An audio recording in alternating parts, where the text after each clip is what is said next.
దేవుడు ఈ గబ్రియేలు దూతను వాడుకోవడానికి గల కారణం ఏంటంటే, ఈ గబ్రియేలు దూత దేవుని సముఖములో నిలిచి ఉండేటువంటి దూత. ఒక ఉన్నతమైన పని అప్పగించబడడానికి గల కారణం ఏంటి తెలుసా? ఈ దూత దేవుని సన్నిధిలో నిలిచి ఉండే దూత. ఒక విలువైన వాడిగా దేవుడు నేను తీర్చిదిద్దాలంటే, ఒక విలువైన ఉన్నతమైనటువంటి పనిని దేవుడు నీకు అప్పగించాలంటే, నీవు దేవుని సన్నిధిలో నిలిచి ఉండాలి. ఎక్కడ నిలిచి ఉండే దూతవి నువ్వు?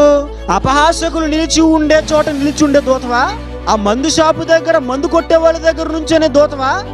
ఆ పేకాట ఆడుకునే వాళ్ళ దగ్గర నుంచేనే ఏ దూతవు నువ్వు? బైబిల్లో మనం చూస్తాం, ఎవరైతే దేవుని సన్నిధిలో నిలిచి ఉన్నారో వారు గొప్ప గొప్ప వారిగా పేరొందారు.